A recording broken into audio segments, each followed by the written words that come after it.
अच्छा एक बात बताओ, हनुमान चालीसा में तो हनुमान जी की महिमा ही गाई गई, पर वर्णौ रघुवर विमल जस। कह रहे मैं राम जी का पवित्र यश वर्णन कर रहा हूं, राम जी का यश वर्णन कर रहे हैं और महिमा हनुमान जी की गा रहे हैं। क्यों? तुलसीदास जी बोले मैं हनुमान जी का स्वभाव जानता हूं, वैसे आएंगे ही नहीं बुलाने पर। एक ही है कारण उन्हें बुलाने का, ये कहो वर्णौ रघुवर विमल जस। हम राम जी के गुण गा रहे हैं, राम जी का पवित्र यश गाना चाहते हैं तो हनुमान जी तुरंत आ जाएंगे। क्यों आ जाएंगे? क्योंकि रामचरित सुनीवे को रसिया, रामचरित सुनीवे को रसिया, राम लखन सीता मन बसिया, राम लखन सीता मन बसिया, राम लखन सीता मन बसिया। वर्णौ रघुवर, और राम जी का नाम दिया यहां रघुवर। रघु के कुल में जो सबसे अधिक श्रेष्ठ हुए हैं रघुवर, रघुवंश में जो श्रेष्ठ, ऐसे श्री राम जी का यश वर्णन करो। अच्छा यश कैसा है? विमल यश। राम जी का यश निर्मल है। तुलसीदास जी ने एक जगह लिखा रामचरितमानस में कि भगवान के जो गुण हैं यह पवित्र धागा है। जुगुत वेद पुन पोई हई रामचरित वर ताग। वर माने श्रेष्ठ, ताग माने तागा, धागा। और कवियों की कविता होए कवित मुक्ता मणि चारु, कवियों की कविता मोती है। किसी ने तुलसीदास जी से कहा कि यह उपमा तो बड़ी विचित्र है, मोती कीमती होता कि धागा? तुलसीदास जी बोले कीमती तो मोती होता है।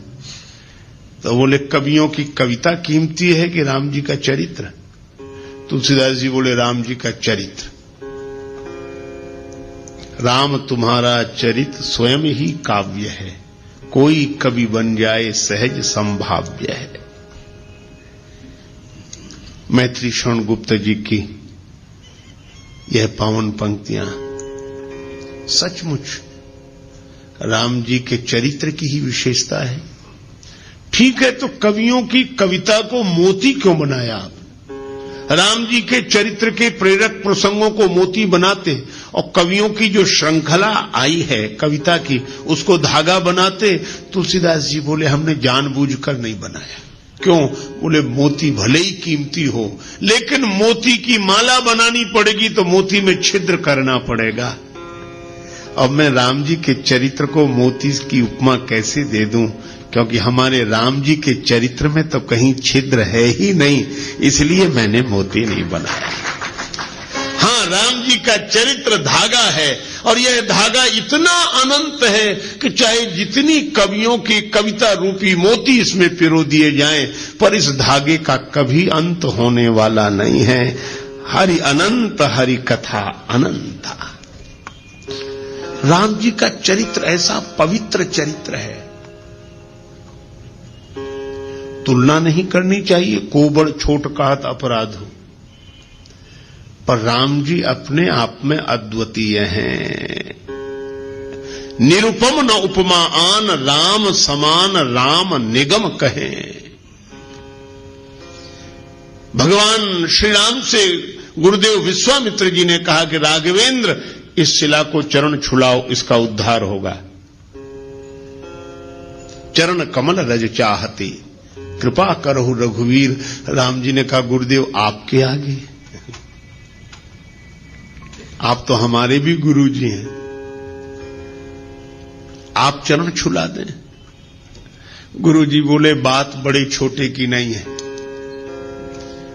मैं तुम्हारा गुरु हूं, मेरी बड़ी महिमा है, तुमसे भी बड़ी महिमा है, लेकिन अपने अपने विभाग की बात होती है।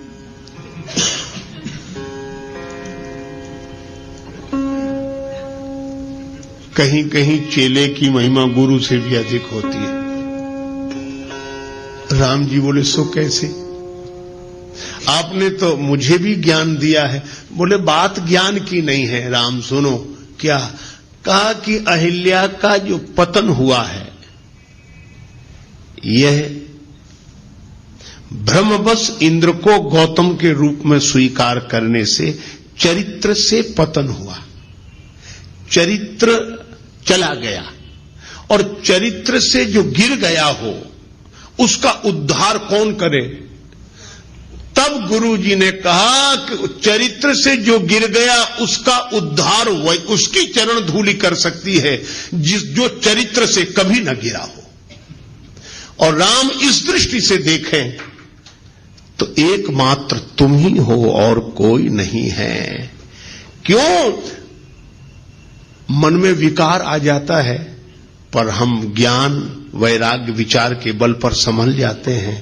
पर राम तुम तो ऐसे हो कि मुझे अतिशय प्रतीत मन केरी, जागृत की कौन कहे जही सपली हूं पर नारी नहेरी।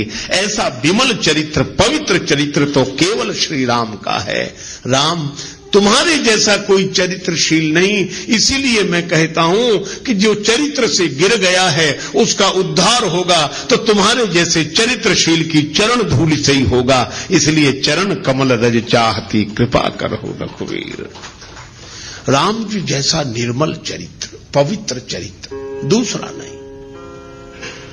अरे औरों की बात जाने दो। रावण गया कुंभकर्ण के पास, कुंभकर्ण ने पूछा क्या बात है लंकापति, बहुत उदास दिखाई दे रहे हो, तुम चिंतित आज दशानन क्यों? रावण बोला हर ली हमने मिथिलेश कुमारी, हमने सीता जी का हरण कर लिया। तुम चिंतित आज दशानन क्यों, हर ली हमने मिथिलेश कुमारी। कुंभकर्ण बोला अधिकार किया तुमने उन पर? रावण बोला लखती ही नहीं वह और हमारी, वे हमारी ओर देखती तक नहीं। तब तुम एक काम करते, क्या महात्मा बन गए, उनका हरण कर लाए, तो राम जी का रूप बनाकर परमात्मा बनकर अधिकार पा लेते। नकली ही तो बनना था।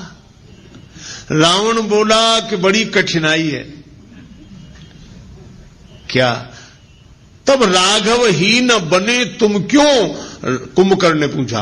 रावण ने उत्तर दिया इसमें हमको भय भैरव भारी, जब राघव रूप लगा बनने तब मातु समान लगी पर नारे। जब मैं राम जी का चिंतन करने लगा तो मेरे मन से वासना चली गई। ऐसा पवित्र चरित्र है राम का। विश्वामित्र जी ने कहा कि राम चरित्र की दृष्टि से जो पवित्रता तुम्हारे अवतार में है वह अन्यत्र दुर्लभ है, इसलिए मैं तुम्हारा गुरुजी हूं, पर अहिल्या का उद्धार तो तुम्हारी ही चरण धूलि से होगा। ऐसा राम जी का वर्णौ रघुवर विमल यश, ऐसा पवित्र चंद्र। देखो चंद्र कितना भी ऊंचा रहे पर फिर भी कलंक है, कलंक लगा है चंद्र में, घटता बढ़ता रहता है। लेकिन हमारे रामचंद्र ऐसे चंद्र हैं जो निष्कलंक चंद्र हैं, जिनमें घटने बढ़ने की घटना नहीं होती, सदा एक रस निर्मल पवित्र चंद्र श्री रामचंद्र है। तुलसीदास जी कहते हैं ऐसे राम जी का यश वर्णन कर रहा हूं। कैसा है यश का? वर्णौ रघुबर विमल यश। राम जी का चरित्र विमल है।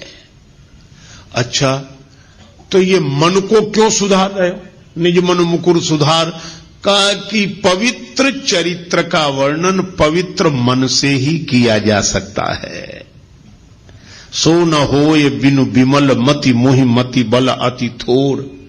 तो ये पवित्र मन हो जाए तो कैसे होगा? बोले पहले मन पवित्र हुआ, श्री गुरु चरण सरोज रज निज मन मुकुर सुधारी, बरनऊं रघुवर विमल जस। मैं राम जी के पवित्र यश का वर्णन करना चाहता हूं, इसलिए श्री हनुमान जी मेरा मन निर्मल कर दो। किसी ने पूछा क्यों करना चाहे तो क्या फायदा है? आजकल तो बड़ी कठिनाई है, बिना फायदे के आदमी कुछ करता ही नहीं है। किसी से कहो भजन करो, करें तो क्या फायदा? अच्छा, बहुत सी चीजें हैं।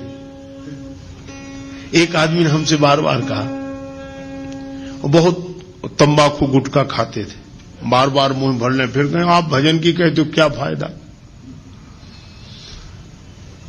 बोले आप जब जब भजन की कहे तो हमें तो बड़ी परेशानी लगती, करें क्या फायदा? हमने कहा अच्छा एक बात बता दो, तुम ये बार बार तंबाकू गुटखा खाते, इससे क्या फायदा? सो बोले कहे तो ठीक रहे, फायदा तो कुछ नहीं है। हमने कहा फिर क्यों? बोले आदत पड़ गई। तो हमने कहा कि बिना फायदे के ये खा सकते हो, बिना फायदे की सोचे ये सड़ी गली चीज खा सकते हो, तो क्या भगवान का भजन बिना फायदे की सोचे नहीं कर सकते हो? छोड़ो फायदे की मत सोचो, तुम तो भजन करो, और जिस दिन इसमें रस आ जाएगा उस दिन फायदे की नहीं सोचोगे, भजन किए बिना रहा नहीं जाएगा। लेकिन इसका यह अर्थ नहीं कि फायदा होगा नहीं, जरूर होगा, लेकिन फायदे की तरफ मन मत ले जाओ। तुलसीदास जी से किसी ने पूछा कि आप राम जी का विमल यश गा रहे हैं, क्या फायदा, क्या मिलेगा? तुलसीदास जी बोले क्या नहीं मिलेगा? जो दायक फल चार, ये चार फल प्रदान करेगा, धर्म अर्थ काम और मोक्ष। राम जी का चरित्र गाने वाला, देखो जब व्यक्ति बोलता है ना, दिमाग से बोलता है, कोई बात कहता विचार दिमाग से, लेकिन जब कोई गीत गाता है तो दिल से। ये गीत हृदय के अधिक समीप है, विचार बुद्धि के समीप है। तो जब कोई गाता है तो हृदय से। और मैं आपसे कहूं कि राम जी का गुण कोई हृदय से गाएगा, और जब हृदय राम जी के गुणों से भरा हुआ होगा, ऐसे आदमी के द्वारा अधर्म कभी हो ही नहीं सकता। जब होगा धर्म ही होगा। तो यह राम कथा का गाना और सुनना व्यक्ति को धर्म से जोड़ता है। धर्म, अर्थ, भगवान के गुण गाने वाला, सुनने वाला, उसके जीवन में अर्थ रहेगा ही। क्यों रहेगा? क्योंकि भगवान नारायण है, और जो भगवान के गुण गाएगा, भगवान के चरण कहां आ जाएंगे? उसके हृदय में। ये यही कथई स्नेह समेता, कहीं हई सुनी हई समुझ सचेता, होई हई राम चरण अनुरागी, कलिमल रहित सुमंगल भागी। भगवान के चरणों का अनुराग उसके मन में आ जाएगा। तो भगवान के चरण कहां आ जाएंगे? उसके हृदय में, उसके जीवन में। और जब मैं आपसे एक बात पूछता हूं, लक्ष्मी जी को दुनिया भर में ढूंढो, कहां मिलेंगी? भगवान के चरणों में। भगवान नारायण के चरण दबाते हुए ही तो लक्ष्मी जी मिलती हैं। इसीलिए जो भगवान के गुण गाएगा उसका जीवन धर्ममय हो जाएगा। जो भगवान के गुण गाएगा, सुनेगा, और भगवान के चरण उसके मन में आ गए, तो भगवान के उन चरणों की सेवा करने के लिए लक्ष्मी जी अर्थ बनकर उसके जीवन में आ जाएंगी। धर्म, अर्थ। और जो राम जी के गुण गाकर ऐसे मस्त हो जाए कि उसकी कोई कामना न रहे, प्रेम में भर जाए। विभीषण जी ने यही कहा कि लंका का राज्य पाने की वासना पहले थी, और कछु प्रथम वासना रही, प्रभु पद प्रीति सरित सो बही। आपका प्रेम उमड़ गया तो अब वो भी इच्छा नहीं रही, हमें कुछ नहीं चाहिए, कुछ नहीं चाहिए, हमारी कोई इच्छा नहीं, कोई कामना नहीं। भगवान ने कहा कि तुम्हारी कोई इच्छा नहीं, पर अब हमारी इच्छा हो गई। तुम निष्काम हो गए तो हम सकाम हो गए, अब हमारे मन में इच्छा है। यद्यपि सखा तव इच्छा नाही, मोर दरस अमोघ जग माही। तो भगवान के मन में भक्त की इच्छा पूर्ण करने की इच्छा हो जाए तो उसकी कौन सी कामना ऐसी होगी जो पूरी ना हो जाए, वह पूर्ण काम हो जाएगा। इसलिए धर्म अर्थ काम, और जो भगवान के अनुराग में डूब गया है उसे जगत का राग बांध नहीं सकता, इसलिए मोक्ष तो उसको सहज प्राप्त हो गया। वर्णो रघुवर विमल जस जो दायक फल चार। यह हनुमान चालीसा के दोहे